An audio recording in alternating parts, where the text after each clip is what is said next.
ओम देवदेव उत्तम देवता सार्वभौमाय अखिलांड कोटि ऋषिगण वंद्य ब्रह्मांड नायक सच्चिदानंदात्मना यजुर्वेदंग प्रिय यजुर्वेदा सममेवावधारयं हरिय मंगलम भगवान विष्णु मंगलम गरुड़ध्वज मंगलम पुंडरीकाक्ष मंगलायस्तनो हरि शांताकारं भुजगशयनं पद्मनाभं सुरेशं विश्वाधारं गगनसदृशं मेघवर्णं शुभांगं लक्ष्मीकान्तं कमलनयनं योगवृद्धानिगम्यं वंदे विष्णु भव्यहरणं सर्वलोकैकनाथ। परमपिता परमात्मा मां भगवती राजराजेश्वरी की अनुकंपा और आशीर्वाद से भारत दर्पण फेडरेशन की ओर से, डॉक्टर राजेश ओझा जी की ओर से, मैं आचार्य संदीप कौशिक इस शिव गंगा अनुष्ठान के अंदर आप सभी का स्वागत और अभिनंदन करते हैं। और शिव पंचाक्षर स्तोत्र, पहले हम स्तोत्र पाठ कर लेते हैं एक बार, फिर उसके बाद जो है आगे जो विषय रहेगा हमारा कि कर्म हमारा भोग हमारा, किस प्रकार का हमारा कर्म होना चाहिए, क्या भोग होना चाहिए, जीवन जीने की शैली कैसी होनी चाहिए हमारी, फिर इस विषय पर हम थोड़ी सी चर्चा वो करेंगे। तो उससे पहले वेद मंत्रों के द्वारा भगवान शिव को नमस्कार हम और शिव पंचाक्षर स्तोत्र का पाठ जो है हम सभी वो करेंगे। आपको आवाज आ रही है मेरी? जी आ रही है आचार्य जी, बहुत जी, अच्छे से आ रही है। जी जी जी। फिर उस ज्ञान रूपी गंगा में हम डुबकी लगाएंगे। उससे पहले परमात्मा का चिंतन, ध्यान और उनका भाव से अभिनंदन और स्वागत करेंगे। ओम ध्याये नित्यं महेशं रजगिनवं चारुचन्द्रावतंसं रत्नाकल्पोज्ज्वलांगं वर्षविवराभीतियस्ता प्रसन्नं पदमासेनं समन्दातुमृगणैः व्याघ्रकीर्तिं वसानं विश्वाद्यं विश्वबन्धं निखिलविहारं पञ्चवक्त्रं त्रिनेत्र। नमः पार्वती पतये हर हर महादेव शंभु। बोल शंकर भगवान की जय। नागेंद्र हाराय त्रिलोचनाय भस्मांगरागाय महेश्वराय नित्याय शुद्ध्याय दिगंबराय तस्मै नकाराय नमः शिवाय। मंदाकिनी सलिलचान्दनचार्चिताय नंदेश्वर प्रथमनाद महेश्वराय मंदार्वपुष्प बहुपुष्प सपूजिताय तस्मै मकाराय नमः शिवाय। शिवाय गौरे वदनारविन्द सूर्याय दक्षाध्वजनाशकाय श्रीनीलकण्ठाय वृषध्वजाय तस्मै शिकाराय नमः शिवाय। वसिष्ठकुम्भो भवगोत्तमार्य मुनीन्द्रदेवार्चितशेखराय चन्द्रार्कवेश्वनर लोचनाय तस्मै वकाराय नमः शिवाय। यक्षस्वरूपाय जटाधराय पिनाकहस्ताय सनातनाय देव्याय देवाय दिगंबराय तस्मै यकाराय नमः शिवाय। तस्मै यकाराय नमः शिवाय। तस्मै यकाराय नमः शिवाय। पंचाक्षरमिदं पुण्यं यः पठेत् सिद्धिर्निधौ शिवलोकमाप्नोति शिवेन समोदते। बोली शंकर भगवान की जय। ओम देभ्यो नमो नमः। अतः श्री तुलसीदास विरचित श्री रुद्राष्टक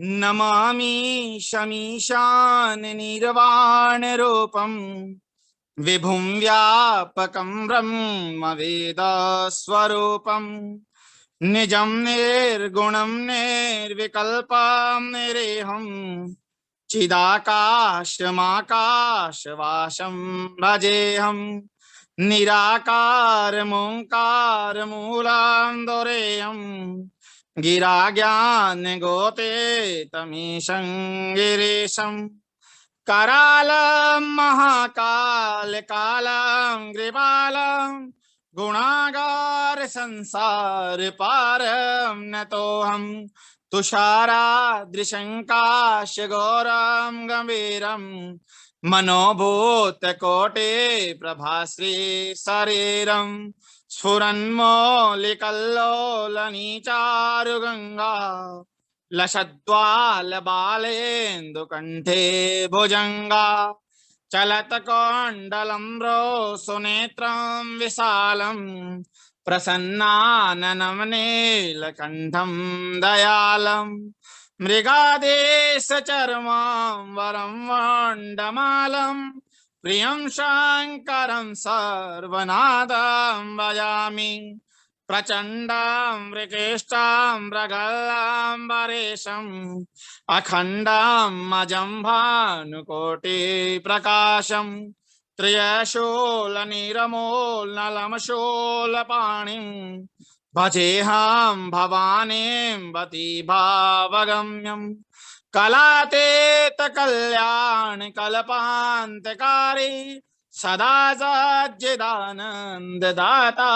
पुरारी चिदानन्द चन्दोहमोहापहारी प्रसीद प्रसीद प्रभो मन्मथारी न यावत् तुमानाथ पादारविन्दं भजन्ते हलोके परिवानराणां न तावत् सुखं शान्ति सन्तापनाशं प्रसीद प्रभो सर्वभूतादिवासं न जानामि योगं जपमनेव पूजां न तोऽहं सदा सर्वदा संवदभ्यं जराजन्म दुःख्यो गतात्यापमानं प्रभो पाहि आपं नमामि सशम्भो प्रभो पाहि आपं नमामि सशम्भो प्रभो पाहि आपं नमामि सशम्भो रुद्राष्टकमिदं प्रोक्तं विप्रेण हर्तयोषये ये पठन्ते नरा भक्त्या तेषां शम्भो प्रसीदते। बोल शंकर भगवान की जय। ध्यायामहेशं हृदयनिभं चारुचन्द्रावतंसं रत्नाकल्पोज्ज्वलाङ्गं वरसुभिराभीतिहस्तं प्रसन्नं पद्मासेनं समन्तादुतमर्गणैर्व्याघ्रकेतिं वसानं विश्वाद्यं विश्ववन्दं विश्वेशं निखिलवहरं मञ्चवक्त्रं त्रिनेत्रं नमः पार्वतये पतये हर हर महादेव शंभो। कि ये हमने प्रभु का थोड़ा सा गुणगान किया जी। कि ध्याये नित्यम महेशम हृदयगिरिवम चारु चंद्रावतंसं, जी। चांदी के पर्वत के समान जिनकी श्वेत कांति है, जो सुंदर चंद्रमा को आभूषण रूप से धारण किए हुए हैं, रतनमय अलंकारों से जिनका शरीर उज्जवल है, जिनके हाथों में परशु मृग वर और अभय है, जो प्रसन्न हैं, पद्म के आसन पर विराजमान हैं, देवतागण जिनके चारों ओर खड़े होकर स्तुति करते हैं, जो बाघ की खाल पहनते हैं, जो विश्व के आदि जगत की उत्पत्ति के बीज और समस्त भयों को हरने वाले हैं, जिनके 5 मुख और 3 नेत्र हैं, उन महेश्वर को मेरा बारंबार नमस्कार है। परम पिता परमात्मा की भक्ति करना बड़ा ही सरल है। उसके लिए हमारे पास भाव होना चाहिए। जब व्यक्ति के पास भाव होगा तो परमात्मा उसको स्वतः ही दिखाई दे जाएंगे। कण कण में परमात्मा विराजमान है, कण कण में परमात्मा हमारे सामने हैं, लेकिन हम उनको देख नहीं पाते। हमारे सामने होते हुए भी मनुष्यों के रूप में, पशु के रूप में, पक्षी के रूप में, हर हर वस्तु में, हर चीज में परमात्मा विराजमान। सिर्फ हमारा देखने का नजरिया होना चाहिए, हमारे देखने का भाव होना चाहिए, भक्ति होनी चाहिए, चिंतन होना चाहिए, भजन कीर्तन में ध्यान होना चाहिए। लेकिन इस समय हमारा ध्यान ही नहीं है, और ध्यान लगाने के लिए हमारे पास समय नहीं है। परमात्मा ये कहते हैं किसी भी समय आप थोड़ा सा भी समय निकालकर, चाहे 5 मिनट का समय निकालिए और परमात्मा का ध्यान में बैठिए, परमात्मा का चिंतन कीजिए, आपको परमात्मा स्वतः ही दिखाई दे। क्योंकि कर्म हमारा, भोग हमारा। जिस प्रकार का हम कर्म करेंगे वैसा ही हम भोग उसका हमको मिल जाएगा, लेकिन वो मिलेगा अवश्य ही। कर्म हमारा, भोग हमारा। लेकिन अब कर्म अच्छा होगा या बुरा होगा, इसका फैसला कौन करेगा कि हम अच्छा ही कर रहे हैं? क्योंकि हर व्यक्ति अपने आप को ही अच्छा कहेगा, वो अपने आप को ही स्वतः ये कहेगा कि मुझसे अच्छा कोई नहीं है। मैं अपने आप को कभी बुरा नहीं कहूंगा कि मैं बहुत बुरा हूं या बहुत अच्छा हूं, मैं तो अपने आप को बहुत अच्छा मान के चलूंगा। तो इसका निर्णय कौन करेगा कि मैं सबसे अच्छा हूं या मैं बुरा हूं, कि मेरा कर्म अच्छा हुआ या बुरा हुआ, मैंने अच्छा किया या बुरा किया? ये परमात्मा उसका फैसला करेगा। परमात्मा भगवान शिव हैं, दुर्गा हैं, हनुमान जी हैं, क्या किसी ने इनको देखा है? नहीं। सिर्फ हमारे अंदर इनका भाव है, इनकी प्रतिमा हमारे हृदय में विराजमान है कि इनका स्वरूप ऐसा होगा, भगवान शिव ऐसे होंगे, हनुमान जी ऐसे होंगे। तो कभी किसी ने दर्शन तो नहीं किए ना इनके। वो हमारा एक भाव है, जो पत्थर में भी हमें परमात्मा दिखाई देते हैं। उनकी प्राण प्रतिष्ठा होने के बाद हमें परमात्मा दिखाई देते हैं। लेकिन सूर्य और चंद्रमा वो प्रत्यक्ष में हमारे सामने विराजमान है, जो हमें स्पष्ट रूप से पता है कि हाँ परमात्मा है हमें। सूर्य और चंद्रमा। सूर्य भगवान हमारे कर्म के साक्षी हैं। दिन में कोई पूजन हो तो सूर्य भगवान हमारे कर्म के साक्षी होते हैं, और रात्रि में हो तो जो है वो चंद्र भगवान। और व्यक्ति सोचता है मुझे कोई नहीं देख रहा, लेकिन परमात्मा प्रत्यक्ष रूप में हमारे सामने विराजमान है, हमें उन्हें देखने की आवश्यकता है।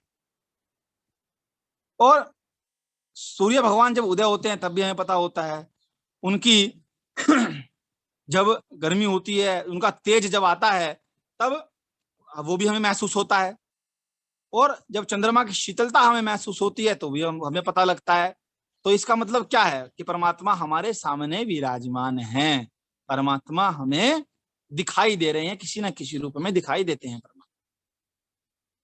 अब इसमें एक छोटी सी एक मुझे बात याद आ गई है। गुरुकुल में गुरुजी पढ़ाते थे तो अपने शिष्य को ये बताते थे कि परमात्मा कण कण में विराजमान है। इन वृक्षों में भी परमात्मा है, हमें भी परमात्मा है, हर वस्तु में परमात्मा है।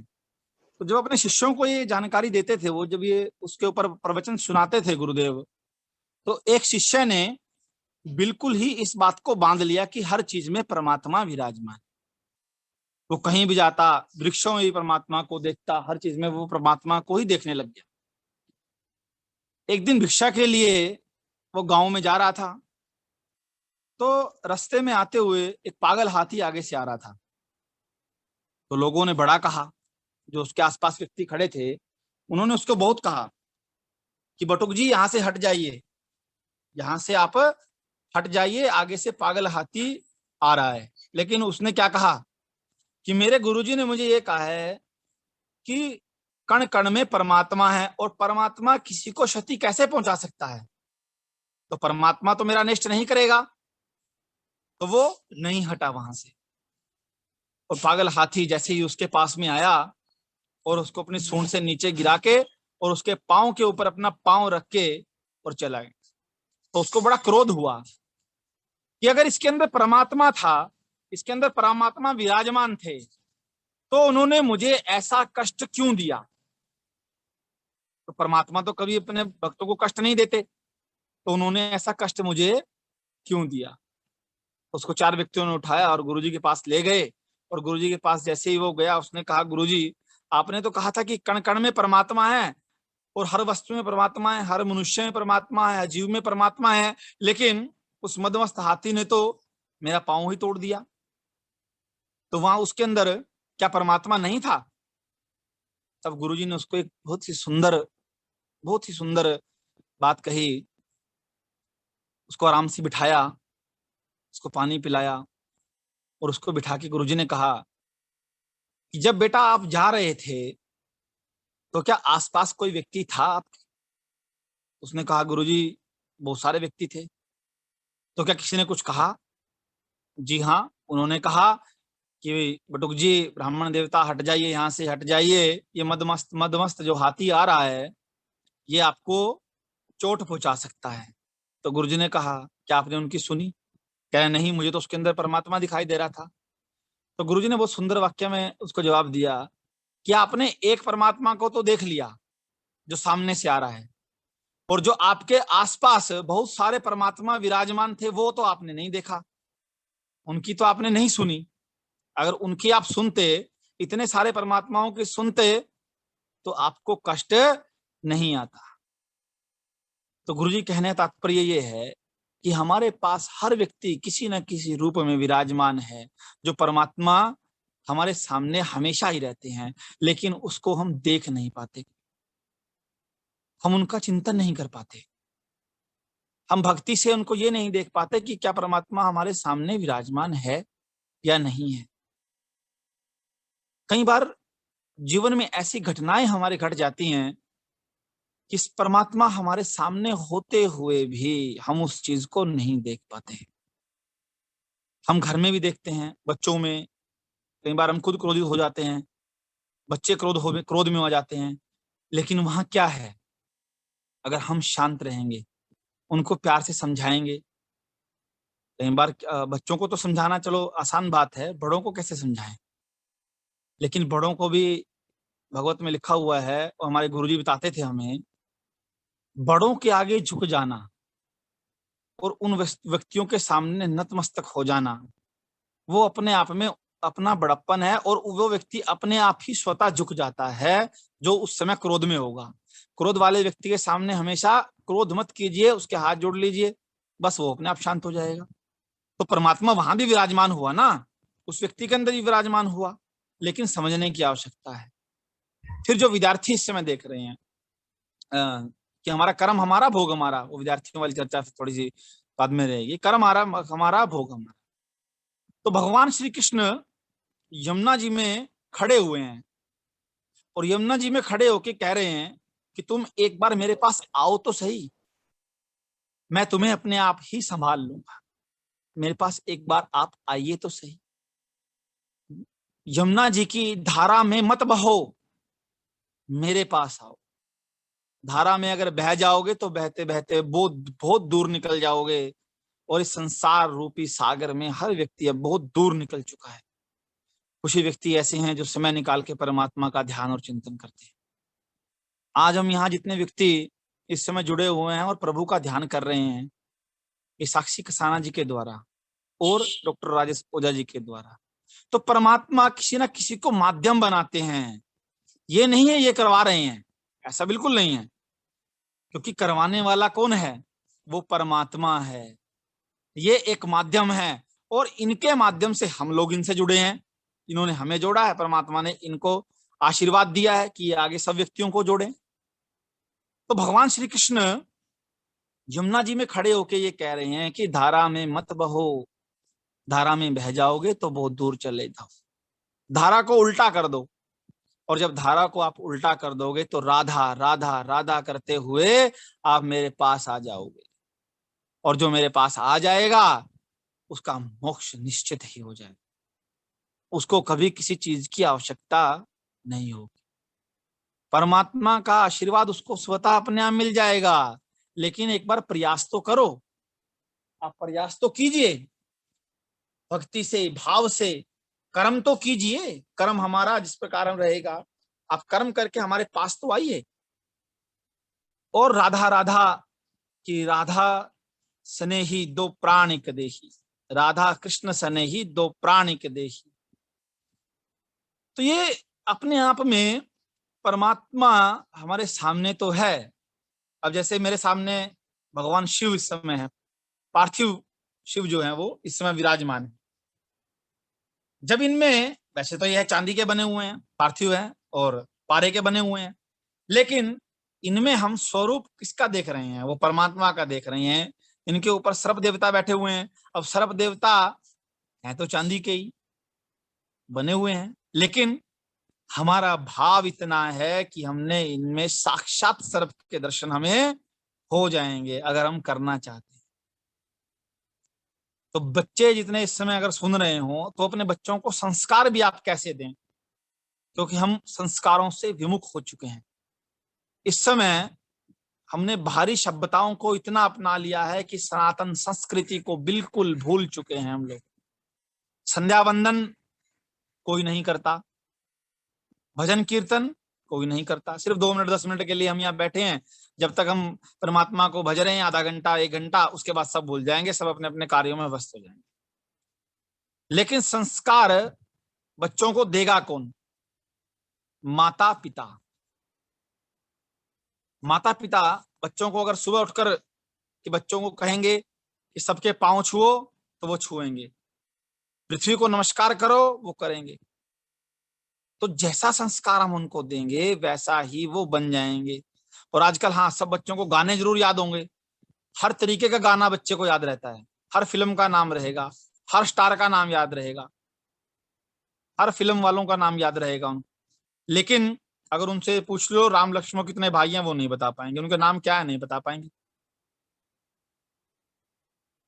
तो इसीलिए हम लोग स्वतः ही पीछे होते जा रहे हैं। ये कोई नहीं चाहता कि हम अच्छे संस्कार बच्चों को दें, क्योंकि उनके पास समय ही नहीं है। सुबह जल्दी चले जाते हैं, रात को आते हैं, सो जाते हैं, खाते हैं, चलो जी, ये पता ही नहीं हमें क्या हो रहा है। और विद्यार्थियों के लिए क्या आवश्यक है? काक चेष्टा बको ध्यानम स्वान निद्रा तदेव च अल्पहारी गृह त्यागी विद्यार्थी पंचलक्ष्य।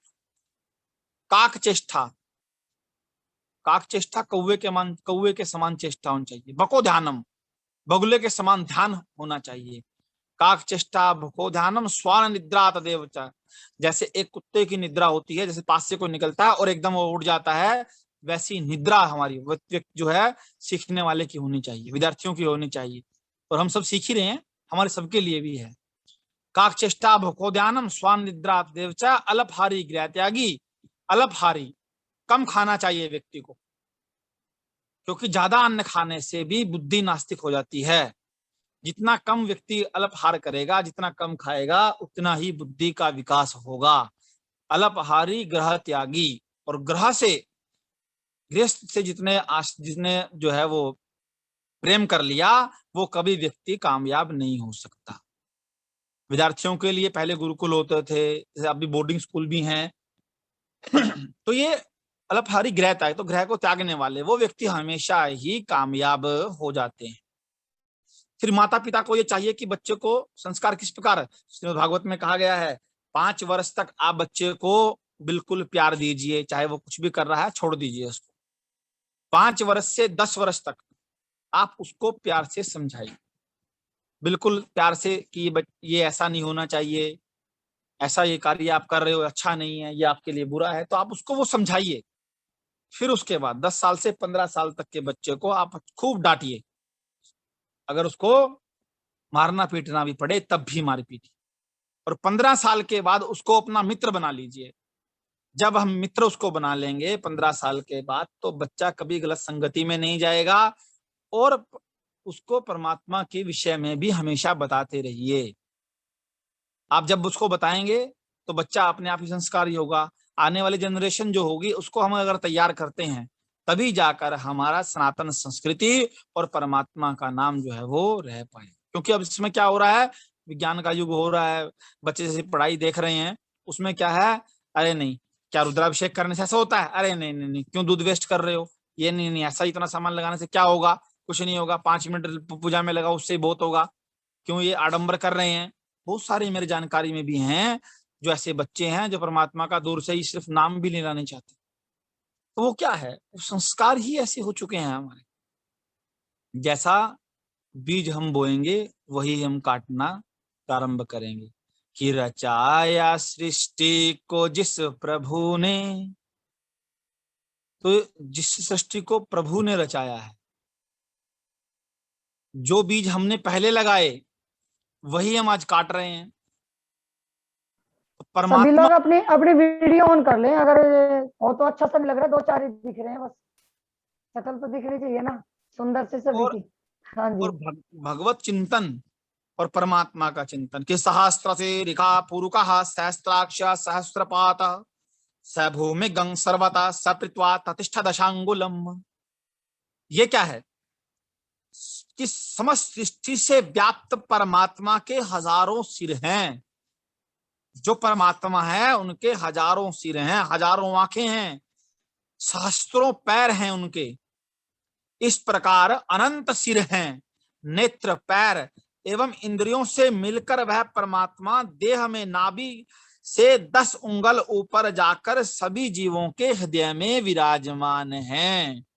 सभी हमारे हृदय में परमात्मा विराजमान हैं।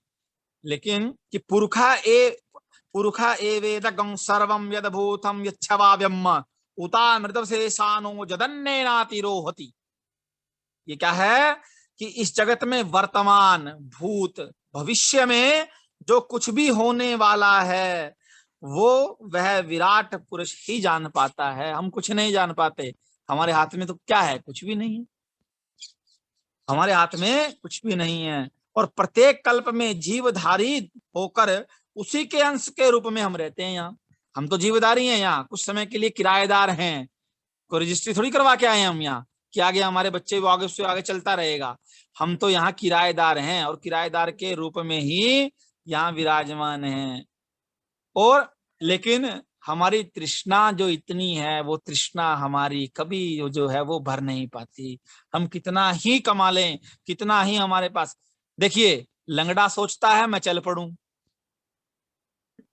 और चलने वाला सोचता है मैं साइकिल ले लूं, और साइकिल वाला सोचता है नहीं भाई साइकिल पे तो मेरी टांगों में दर्द हो गया, मैं बाइक ले लूं, और बाइक वाला सोचता है नहीं भाई मेरे पास तो गाड़ी होनी चाहिए, और गाड़ी वाला सोचता है मेरे पास हेलीकॉप्टर होना चाहिए, और हेलीकॉप्टर वाला सोचता है मेरे पास जहाज होना चाहिए। तो ये तृष्णा तो कभी भरने में नहीं आती कि भोगों को क्या भोगा हमने, भोग हमें भुगताए गए, और तपते रहे तपो की अग्नि में, तप हमको ही ताए गए। सोचा था काल काट लेंगे, काल हमें ही काट गया, और तृष्णा तू ना हुई बूढ़ी, बुढ़ापा हमको चाट गया। तो ये बुढ़ापा जो है, ये नहीं है कि तृष्णा रूपी सागर हर व्यक्ति रखता है, लेकिन क्या करें, जब भगवान हमें जन्म देकर भेजते हैं ना, तो भूल का ऐसा हमारे मस्तक पर प्रहार करते हैं कि हम सब कुछ भूल जाते हैं कि पीछे हम क्या थे क्या नहीं थे। और इस मोह माया में, क्योंकि साथ में माया भी तो आती है, और जब माया आ जाती है इंसान के पास तो वो अपने आप ही वो, क्योंकि रावण के बारे में सब जानते हैं।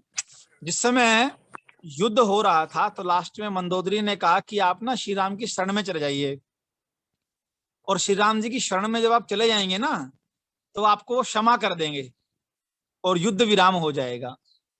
लेकिन रावण ने वहां पता क्या कहा कि नहीं। तो वो भगवान शिव के पास गए और शिवलिंग के पास खड़े होकर जाकर उन्होंने क्या कहा कि प्रभु मुझे एक बात बताइए, आपने मुझे सब कुछ दिया, सोने की लंका दी, मुझे शक्तियां दी, चारों वेदों का ज्ञान दिया, तो क्या आपने मुझे ऐसे ही दे दिया इसको कि मैंने एक बार कहा आपको कि प्रभु मुझे सब कुछ चाहिए और दे दो, तो क्या ऐसे ही दिया आपने मुझे? नहीं दिया। इसके लिए मैंने घोर तपस्या की और मैंने आपको विवश किया ये सब कुछ देने के लिए। आपने मुझे अपने आप कुछ भी नहीं दिया, मैंने आपको विवश किया कि आप मुझे मेरी भक्ति, मेरी भावना, मेरे मंत्र, मेरी क्रिया और मेरा समय जो मैंने आपको दिया, जो मैंने तपस्या की आपकी, तब मैंने आपको विवश किया ये सब कुछ कि मुझे दो, तब आपने विवश होकर मुझे दिया है। तो मैं इसका घमंड क्यों ना करूं, क्यों ना करूं इसका घमंड मैं। और आपने जब मुझे शक्तियां दी तो माया को मेरे पीछे लगा दिया, तो तब ये भी तो आपने दिया है, ये क्रोध किसका दिया हुआ है, ये भी तो आपने दिया है। तब आपने माया को मेरे पीछे जब लगा दिया, तो ये माया को पीछे लगाकर तो इसका भोग कौन भोगेगा, वो भोग तो मैं ही भोगूंगा ना इसका। और रावण पीछे कभी नहीं हट सकता। इसीलिए उसने भगवान से जब युद्ध किया, तो बाद में जब भगवान ने स्वयं कहा है लक्ष्मण को कि लक्ष्मण जाओ, इनसे बड़ा ज्ञानी कोई नहीं हुआ है, और इनका जो इनसे ज्ञान प्राप्त करो। तो इसकी परिभाषा भी यही आती है कि ज्ञान क्या है। किसी व्यक्ति के पास बैठकर उससे कुछ बातें हमें सीखने को मिले, वही ज्ञान है। उस ज्ञान को अर्जित कर लीजिए, उसको पा लीजिए। अन्न का एक कण और किसी अच्छी व्यक्ति के पास बिताया हुआ कोई क्षण, ये कभी असफल नहीं होते, कभी बेकार नहीं जाते, ये अपना कार्य अवश्य करते हैं। आप जैसे विद्वान व्यक्तियों से रोज हमें भी कुछ सीखने को मिलता है। तो वाणी में सरस्वती जब विराजमान होती है, व्यक्ति बोलता कुछ है, भगवती बलवाती कुछ है, ये इनका आशीर्वाद हमेशा रहता है। और इसमें बहुत सारी बातें हैं कि त्रिपा ऊर्ध उतेत पुरुषः पादो सेहा भवत पुनः ततो विश्वं विक्रामसासन नसने अभि। ये पुरुष के जो वचन हैं दुर्गाष्टदायी के दूसरे अध्याय में, कि भूर्भुव से ऊपर संसार से परे रहने वाला वह विराट पुरुष अज्ञान मूल जगत से अलग निर्वाकार ब्रह्म रूप है। और ब्रह्म रूप उस ब्रह्मा देश मात्र माया से यह संसार बनता है, क्योंकि माया तो साथ में भेजेंगे ना, तो माया से ही संसार बनेगा और उसी में लीन हो जाता है, माया में ही लीन हो जाएगा। वही पुरुष तभी रूप वाला होकर अनेक सृष्टि गोचर होता है, अनेक सृष्टि में विराजमान हो जाता है, अनेक सृष्टि में वो विराजमान हो जाएगा। कि ततो विराट जायते विराजो अधिपूरुखा सजातो अत्यर्चित पश्चात भूमि मथो पुरा। और वह अपनी माया से विराट ब्रह्मांड को बनाकर उसी में पुनः जीवन रूपेण में घुस गया। वो उसी में आगे वो पूरे ब्रह्मांड की रचना करने के बाद वो माया रूपी उसी में डाल दी उन्होंने आके। और उसी में डालने के बाद वही विराट पुरुष देवता पशु पक्षी मनुष्य आदि के रूप में देहाभिमानी होकर जीव नाम वाला हुआ। वही वो जीव के रूप में हो गए, वो पशु पक्षी सब में विराजमान हो गए। और सब में विराजमान उसके बाद पृथ्वी को उत्पन्न कर पूरे विश्व को उन्होंने बनाया। पूरे विश्व को उन्होंने बनाया, उसके पश्चात तस्मात् जगन्यास सर्वहुतः समृद्धं विकदाजम्मा पशुस्ता चक्रे वायव्यारण्य ग्रामश्च। उसके बाद उस परमात्मा ने यज्ञ द्वारा गति मिश्रित ग्रीष्म पैदा किया और भोज्य पदार्थ पैदा किए, वायु देवतात्मक इंद्रियों की सृष्टि की। उसके अनंतर जो ग्राम्य पशुओं को पैदा किया और इस प्रकार सृष्टि का विकास उन्होंने प्रारंभ किया। और इसके अंदर और भी विषय काफी माने गए हैं कि तस्मात् जिज्ञास सर्वोत्तरिचा सामान्य जर्जिरे छंदा गौंसे जर्जिरे तस्मात् सुमा अजायत। ये ब्राह्मण देवता काफी देख रहे होंगे इस समय मुझे। दुर्गा इसमें रुद्राष्टाध्यायी के दूसरे अध्याय में पुरुष सूक्त में इसका वर्णन आज आप लोगों से कर रहा हूं। और आगे मुझे अगर आगे और भी मुझे किसी दिन समय मिलेगा तो और अच्छे विषय पे भी हम इससे भी और घनिष्ठ वो चर्चा करेंगे आप लोगों आपका से। स्वागत है आचार्य जी। भगवती ने अगर हाँ जी, भगवती ने बिल्कुल आपका स्वागत है, भगवान शिव ने समय दिया हमें जी। तो उस सर्वभूत नाम यज्ञ के पश्चात ऋग्वेद और सामवेद प्रकट हुए। उसी के साथ उस यज्ञ से नाना प्रकार की गायत्री और छंद पैदा हुए। उसी से यजुर्वेद प्रकट हुए। तस्मा दस्वा अजायंत ये केचो वयादतः गावो जजरे तस्मा तस्मा जाता अजावया। उसके बाद उसी यज्ञ पुरुष से अश्व पैदा हुए, साथ ही दांत वाले जीव भी पैदा हुए। उसी से गायें भेड़ बकरियां भी क्रम से पैदा होना प्रारंभ हो गया। तम यज्ञम भारक्षि प्रोक्षण वुर्हम जात मगरतः तेन देवा अजयंत साध्या रिखयस्य। सबसे पहले पैदा हुए उस यज्ञ पुरुष को जो यज्ञ भूप से बंधा हुआ पशु के समान था, जो सबसे पहले वो पशु के समान था। सृष्टि से पहले पैदा हुए प्रजापति साध्य देवता एवं मंत्र दृष्टा ऋषियों ने प्राण प्रोक्ष प्राण आदि संस्कारों से कालानुसार मानस यज्ञ उत्पन्न किया। और मानस यज्ञ उत्पन्न जब हुआ अर्थात उसने ज्ञान का संपादन किया, कि जब ज्ञान का संपादन होगा, ज्ञान की प्रकाशता जब ज्ञान के रूप में हमारे सामने आएगी, तो व्यक्ति को अच्छे बुरे का फल वो महसूस होगा कि मैं अच्छा कर रहा हूं या बुरा कर रहा हूं, वो उसको वो हो जाएगा। यत् पुरुखम ददतु कहिता वैकल्पन्या मुखम किमस्यासित किम बाहु किमुरु पादा उच्चेत। उस समय प्राण स्वरूप देवता साध्यगण विराट को ससंकल्प से प्रकट होते हैं, देखकर वो प्रभु बहुत प्रसन्न होते हैं। प्रसन्न पूर्वक परमात्मा के अंगों का वर्णन करते हैं फिर वहां। और जब अंगों का वर्णन जब हो जाता है, इस विराट पुरुष का मुख क्या था, भुजा क्या थी, पेट और पैर क्या थे। उस विराट पुरुष का मुख ब्राह्मण हुआ, हाथ क्षत्रिय हुए, जंगा और पेट जो है वो वैश्य हुए, और शूद्र पैर हुआ, अर्थात मानसिक महायज्ञ के ये चारों मुख्य साधन हुए। और जब ये मुख्य साधन जब परमात्मा ने उस परम विराट पुरुष के मन से चंद्रमा, आंखों से सूर्य, कानों से वायु और मुख से अग्नि देवता प्रकट हुए।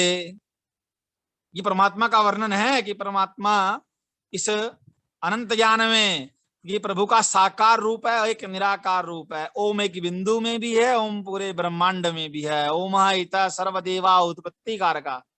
ओम से ही सभी देवताओं की जो है वो उत्पत्ति मानी गई है। ओम से ही ब्रह्मा विष्णु महेश, ब्रह्मा जी सृष्टि को रचने वाले, विष्णु जी पालन करने वाले, शंकर जी संहार करने।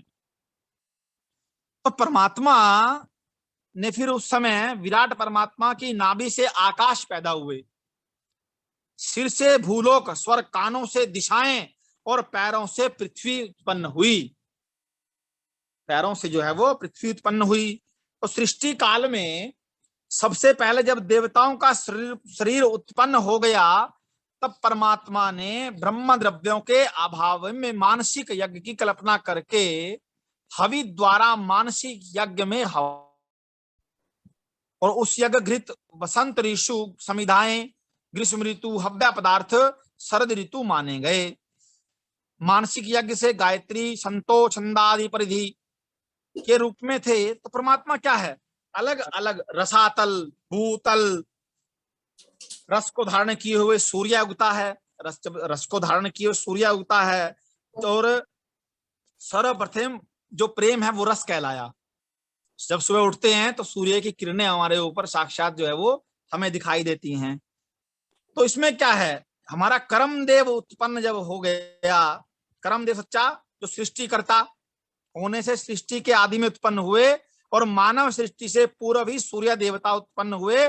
कर्म देव से अज्ञान देव श्रेष्ठ हैं, जिसकी स्तुति परम कल्प में सबसे अधिक मानी गई। अब इसके अंदर ये परमात्मा का सूक्ष्म सा वर्णन किया मैंने, और इसको विस्तार से जब वर्णन करेंगे तो बहुत सारी बातें हमारे सामने वो आएंगी। एक ओम, दो रूप धर्म के, माया त्रिगुणी, चार वेद, पांच भूत, छह ऋतु, तो ये बहुत सारी चीजें हैं। ये इसमें मुझे 100 तक, वैसे बीच बीच में 2-4 मैं भूल जाता हूं, लेकिन 100 तक मुझे इसमें मेरा लिखा हुआ है, तो ये 100 तक हैं। तो इसमें परमात्मा का हर चीज में वर्णन किया गया कि कितनी क्या क्या चीजें हैं हमारे पास, वो इसके अंदर बताया गया है। और ज्ञानेन्द्रियां, कर्मेंद्रियां, तो 1 से लेकर 100 तक गिनती है, जितनी आती है उतनी गिनती के हिसाब से ही ये सब कुछ लिखा हुआ है, जो मेरे पास भी ये लिखा है। अगर समय मुझे आगे भी मिलेगा 1-2 दिन में, तो फिर उसके मैं विस्तार से आप बिल्कुल आचार्य जी, बिल्कुल आचार्य जी, तो मैं उस पर भी चर्चा करूंगा आप लोगों से। जी जी। तो फिर क्या है, बांटना। ये ज्ञान जो आप बांट रहे हैं ना, ये अपने आप में ये समझिए, ये मैं नहीं, ये आप लोगों का सानिध्य है। और आप लोगों पर, और आपके पीछे तो, और आपके पीछे देखिए कितने सुंदर आपने शिव परिवार की वो सुंदर चित्र लगाया हुआ है। तो पीछे से आशीर्वाद भी आ रहा है भगवान गणपति जी का और सभी का, तो ये सबसे बड़ी अच्छी बात है। तो परमात्मा में की बांटना, जैसे आप सब कुछ बांट रहे हैं, तो इसमें एक छोटी सी बात मेरे को याद आ गई। ये कहानी है छोटी सी, सिर्फ 2 मिनट लूंगा आप लोगों के। एक व्यक्ति थे, उनके पास बहुत सारा धन था, और धन भी उन्होंने अपने बच्चों को कभी बताया नहीं कि मेरा बहुत पैसा है, मेरे पास बहुत पैसा है। तो बच्चों को भी बताना भी नहीं चाहिए हमारे पास क्या क्या है, क्या क्या नहीं है। ये सबसे बड़ी बात है। वेद भी कहा गया, वेदों में भी कहा गया है कि माता पिता को कभी अपने बच्चों को ये नहीं कहना चाहिए कि हमारे पास ये प्रॉपर्टी है, हमारे पास ये है, हमारे पास ये है। तो उससे क्या है, बच्चे की संगति खराब हो जाती है, और बच्चा ये सोचता है कि आगे वो कामयाब होता बिल्कुल भी नहीं है। अगर वो मेहनत करेगा तब जाके वो कामयाब हो पाएगा। तो उनके पिताजी ने कहा मेरे पास बहुत सारा धन है भाई, और धन के अंदर तो पता नहीं कितना धन है मेरे पास। तो बच्चे से खूब सेवा करते, और फुल आचार्य सेवा करते। जी, इसमें कहना जी चाहूंगी आज के जमाने में तो सारा कंप्यूटर का जमाना है। जी जी। जितने भी आईगर वगैरह जो है, बच्चों से कहेंगे बेटा कंप्यूटर में करो, और ये पता है बच्चों को। लेकिन कंप्यूटर में तो है, लेकिन कंप्यूटर में भी सीखने के लिए बहुत सारी चीजें अगर हम उसके अंदर डाल दें तो हाँ बहुत जी, अच्छा कुछ उसमें हमें बिल्कुल बिल्कुल सीखने को सही मिल कह रहे। सकता है। हाँ जी, मैं तो ऐसे कह रही हूँ। हाँ जी। जी जी। तो उसमें क्या है, तो उन्होंने जब उनके पिताजी आखिरी सांस ले रहे थे ना, तो उन्होंने वकील को बुलाया और कहा, गांव के 4-5 व्यक्तियों को बुलाया कि भाई मेरी जो संपत्ति है ना, उनके 2 बेटे थे और एक बिटिया थी, और उसको पूर्ण रूप से आप बांट दीजिए। तो उन्होंने कहा भाई आपके पास संपत्ति क्या है? तो उसने कहा संपत्ति में मेरे पास सिर्फ 19 ऊंट हैं, और मेरे पास कुछ नहीं है। शायद आप लोगों ने सुना भी हो पहले ये वाली कहानी। तो मेरे पास क्या है, 19 ऊंट है मेरे पास। दूसरा हिस्सा मेरे बड़े बेटे को, चौथा हिस्सा छोटे बेटे को, और 5वां हिस्सा वो मेरी बेटी को दे दिया जाए। तो ठीक है जी। उनका देवलोक में गमन हो गया, और सभी पंचायत हुई, सभी बच्चे इकट्ठा हुए। अब 19 ऊंट, अब 19 ऊंट को वो लोग बांटे कैसे? भाई एक को दूसरा हिस्सा, एक को चौथा हिस्सा, एक को 5वां हिस्सा। अब वो देंगे कैसे उसको? तो ये बड़ी समस्या का विषय हो गया भाई, ये तो बटना ही मुश्किल हो गया। तो जो पंचायत के व्यक्ति थे उन्होंने कहा कि भाई इसे काम करते हैं, इसको ना हम लोग क्या करते हैं, बेच देते हैं, और बेच के जो पैसा आएगा वो सब में बराबर बराबर बांट देंगे हम। तब उन्होंने कहा नहीं, जैसा हमारे पिताजी हमें कह के गए हैं ना, हम वैसा ही करेंगे, जैसा हमें हमारे पिताजी बोल कर गए हैं। हम तो वैसा ही हम तो वैसा ही बांटेंगे इसको। तो तब क्या कहते हैं, एक व्यक्ति उनके पास से जा रहा था, और उसने उन सब की समस्या सुनी, और उसके पास वो जो है वो व्यक्ति उनके पास खड़ा हो गया, और उस व्यक्ति ने उनको वो ऊंट अपना दे दिया कि मेरा ऊंट भी आप मिला लो, कि मेरा ऊंट आप इनमें मिला लो, और आपके पास कितने हो जाएंगे, 20 ऊंट हो जाएंगे आपके पास, तब बंटवारा आप कर लें। तो पंचायतों ने कहा ठीक है, जब आपने एक ऊंट दे दिया है अपना, तो हम बंटवारा शुरू करते हैं। तो दूसरा हिस्सा 20 के, यानी कि दूसरा हिस्सा 10 उन्होंने बड़े बेटे को दे दिए। फिर चौथा हिस्सा 20 का, चौथा हिस्सा वो 5, तो 5 वो है वो छोटे बेटे को दिए। और फिर उसके बाद जो है बच गया वो चौथा हिस्सा 20 का चौथा हिस्सा वो 4। तो जब उनको क्या उतने हुए, 10 और 5 15 और 4 19, तो सब में वो बराबर का बट गया। अब वो एक फिर रह गया। अब जो एक ऊंट बच गया उसने कहा ये मुझे मेरा वापस दे दो भाई। तो कहने का तात्पर्य क्या है, 20वें के बिना कुछ हुआ भी नहीं, और 20वां बटा भी नहीं। तो इसीलिए परमात्मा के बिना कुछ होता भी नहीं है, और परमात्मा हमें दिखाई भी नहीं देते। जब परमात्मा बहुत सुंदर, बहुत तो सुंदर पंडित जी। हाँ। परमात्मा हमें दिखाई भी नहीं देते, और परमात्मा के बिना हमारे पास कुछ है भी नहीं। वो जी 20वां परमात्मा ही है। और जो मेरे पास 100 से गिनती ली है, परमात्मा का 20वां नंबर वहां 20 तो प्रवृत्ति में आया हुआ है वहां।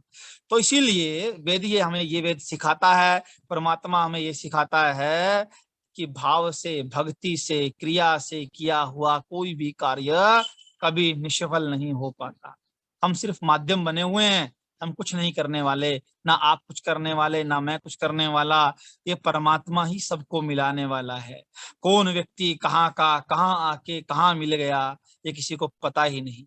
और बिल्कुल सारे सही। व्यक्ति इस समय विराजमान जो परमात्मा का जी दर्शन कर रहे हैं, और जो व्यक्ति जुड़े हुए हैं ये उनका सौभाग्य है और हमारा सौभाग्य है कि ऐसे महान विभूतियों जो है आज हमें उनसे जुड़ने का, क्योंकि किसी व्यक्ति से क्या होता है, हर व्यक्ति का भाग्य अलग अलग होता है और क्या पता इन व्यक्तियों में किस व्यक्ति के पास ऐसे परमात्मा की दृष्टि और ऐसा आशीर्वाद उसके सर पर रखा हो कि हम सब लोग उससे तर जाएं। बिल्कुल सही।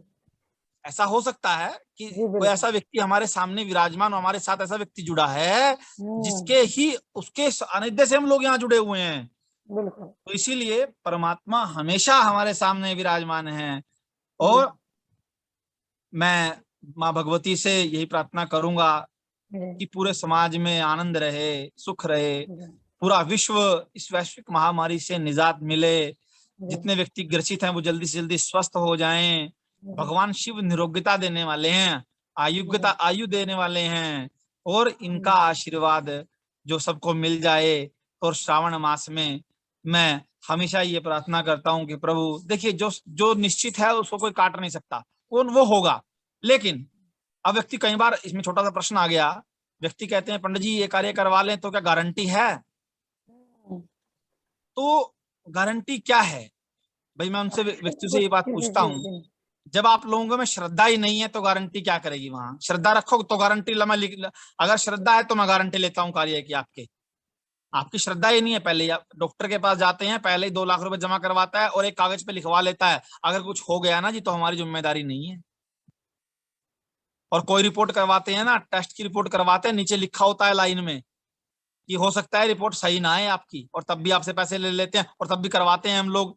तो परमात्मा के नाम पे ऐसी मतलब भाषा का प्रयोग हम करते हैं कि भाई, और इस पे हम एक मुहिम भी चला रहे हैं अभी भारत दर्पण फेडरेशन में, जो ब्राह्मण अर्चक संघ का हम एक निर्माण कर रहे हैं जिसके अंदर जो ब्राह्मणों शोषित हो रहे हैं, जो गरीब ब्राह्मण हैं उनके लिए हम कार्य करेंगे।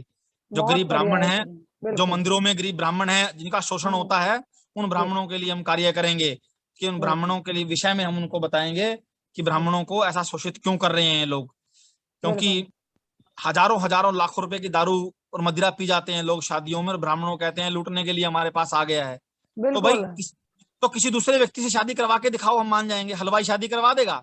नहीं करवा सकता। टेंट वाला शादी करवा देगा? नहीं करवा सकता। बिल्कुल आचार्य जी, आप ये देखे कि शादी में करोड़ों रुपए खर्च हो जाते हैं, पंडित के लिए वही 1100 5100 11,000 मुश्किल से निकलते हैं उनसे। यहाँ और यहाँ पूर्ण रूप से यजमान की भी गलती नहीं है, यहाँ पूर्ण ब्राह्मणों का भी इसमें हाथ है। तो उन्हीं ब्राह्मणों के संशयों को तुम्हें दूर करना है। ज्ञान के बिना क्या है? अब आपको ज्ञान ही नहीं है, आपको वो लोग आजकल क्या हुआ भाई, देखो मैं ये नहीं कह रहा कि सब ब्राह्मण ऐसे हैं, बहुत एक से एक विद्वान ब्राह्मण हमारी सृष्टि पे है, धरा पे है, जो धरा एक से एक ब्राह्मणों से भरी है, एक से एक विद्वानों से, हर जाति में हर उसमें मिलता है।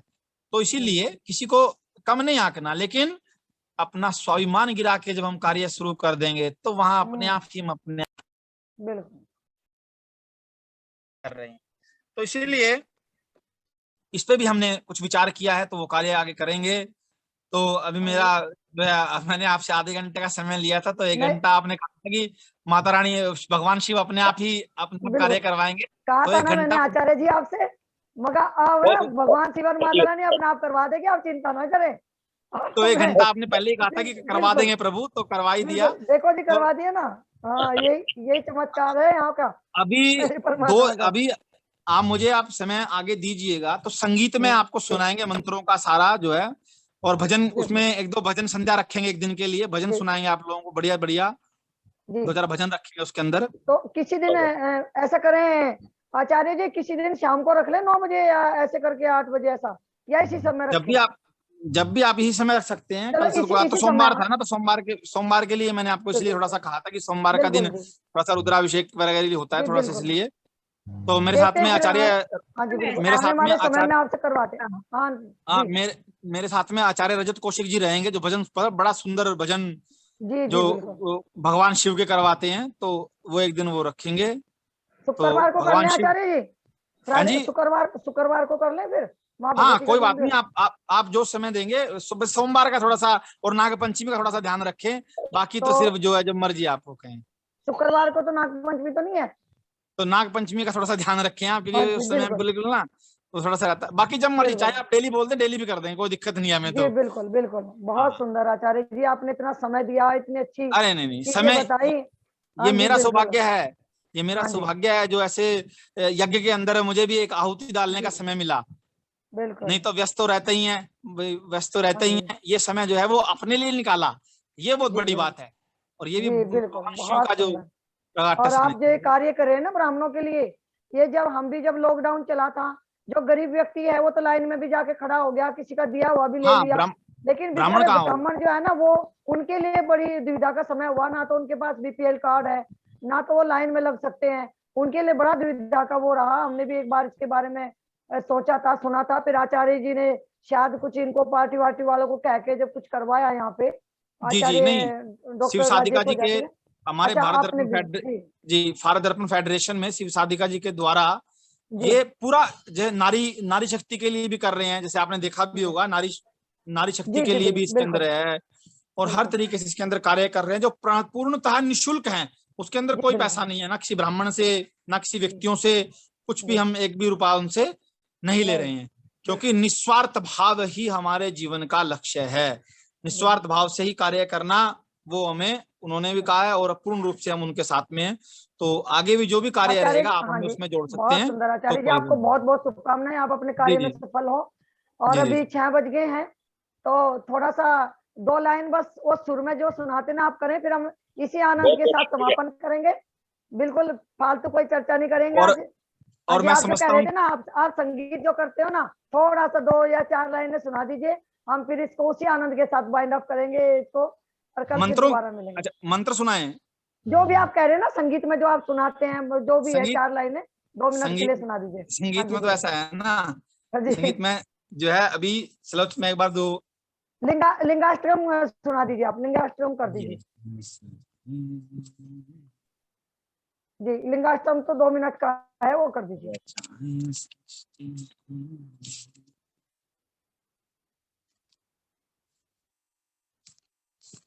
मैं आप लोगों को